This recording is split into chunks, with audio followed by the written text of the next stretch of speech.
Game Demo! Hey everyone, and welcome to our daily demo. And I'm joined by Matt from TT Games, here to show us Lego Pirates of the Caribbean, the video game. Hi, thanks for joining us. You're welcome, pleasure to be here. Yeah, so Pirates, a big favorite movie of mine. So you have the video game here, and it includes all 4 movies, yes? Yes, including the new one. Yep, On Strange Tides is here as well as the original 3 that everyone knows and loves. All right, great. So what are you showing us today? We should just jump in and kind of check it out. Today I'm showing you Shipwreck Cove, which is from the 3rd film at World's End. And yeah, this is basically a level where you're looking for the characters who fulfill the Brethren Court. Yeah. And yeah, you basically got to go and find them and solve puzzles on your way through to go and do that. So I'm just going to use a few different So I noticed there are like signposts and arrows to kind of guide very much you so. along. This is quite a big area, so the signposting is quite important here because we don't want people getting lost when they're playing it. So yeah, you'll notice there are sort of white character portraits around for people to use and work their way around.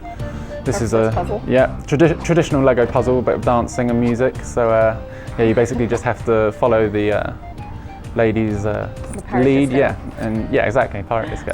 And yeah, you just follow the sequence, and then they'll add another step to it afterwards. You just got to keep on copying them. All right, cool. So it's like the other Lego games, a mix of like platforming and then puzzle solving, co-op play. Yeah, very much so. Local co-op is still a big part of our games. I should have been paying more attention. I think I've got that right. Yeah, there we go. Well, lucky there's only, a 2-step process? Yeah. Okay.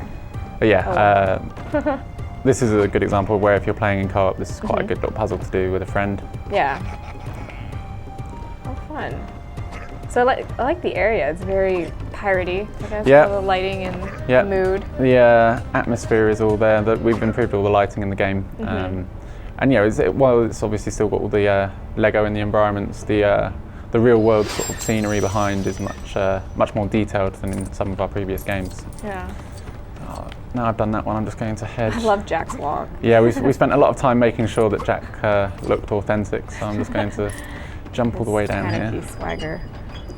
Find one of the other characters, but yeah, getting Jack's walk right was a big deal.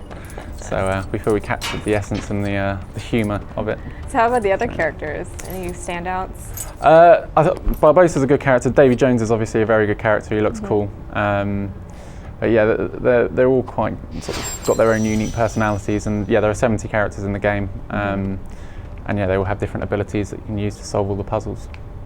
And how many characters will be playable? 70. Okay. Yeah, there's 70 characters. And yeah, there are many of them that when you come back to play the levels in free play, you'll need their different abilities to be able to solve the puzzles and access new areas that you weren't able to find when you were playing in story before. Oh, I see. Cool. So this is another sort of new puzzle, quite intuitive. You have this wheel which rotates the maze round, and it just sort of moves the cylinder around, and then you can jump on the chain and it changes the direction in which that rotates. So it's not too complicated. It's sort of, kids can pick it up and play it, and they'll know have a good idea of what to do. You can't really get it too wrong, and I could see it probably be a little more frustrating if you have someone that is not cooperating with you. Well, yeah. Yeah, if people have a vendetta against you, that might be a bit of a problem, but the luxury of local co-op is you can do something about it there and then. So. Yeah. Cool. Well, what other new features have been included in Pirates? Well, Jack is a good example. Has got his compass, and in a second I'll head to an area where I can actually show you that. And yeah, his compass in the films takes him to whatever his heart desires, or points towards whatever his heart desires. In the game, that translates to showing you the next piece of the puzzle. So you can find, there are objects that only Jack can find. I've done that bit up there, I'll just head down here. Yeah, there are objects that only Jack can find. So yeah, that's basically how you use his compass. Jack can also use his sword to cut like a zip line, like you sort of see him do in the film sometimes. So yeah, and only he can do that? Yeah, only he can do that. We also have cursed characters and stuff who can walk underwater, and they're sort of invulnerable and stuff like that. So we've got all the different characters' abilities from the films. You can sort of see them in the game. All right, I do remember there's like underwater levels now. Yeah, you can dive underwater with any of the characters, and they'll have like an air sort of oxygen bar. So you have to come back up for air. If you're one of the cursed characters, you're all right. You can stay underwater for as long as you need to solve the puzzle.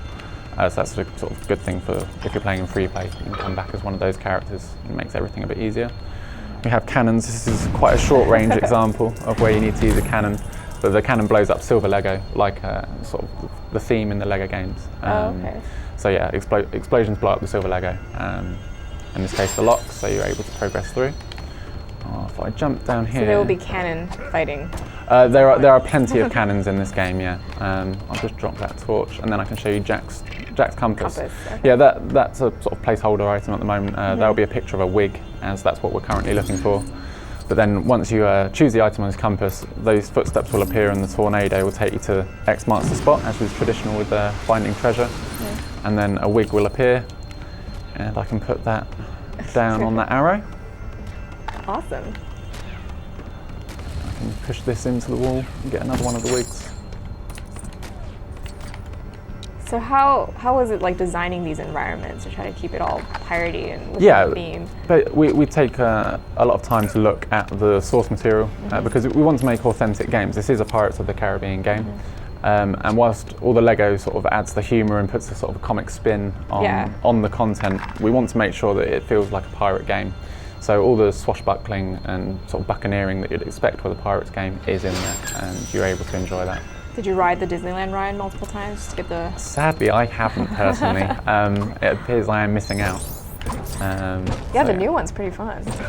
Yeah, I need to get to Disneyland more often. Sadly, I don't have access to it back home.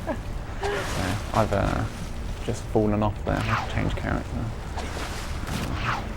All right, great. So when is the game coming out and on what platform? The game comes out on the 10th of May, and it comes out on pretty much every platform. Including the 3DS? Yeah, it's on 360, PS3, Wii, PC, 3DS, DS, and PSP, and PC and Mac. Okay, great. So yeah, that's quite a lot. Well, thank you so much for coming by and showing us the game. Cool. And that was our look at Lego Pirates of the Caribbean, the video game. Now on with the rest of the show.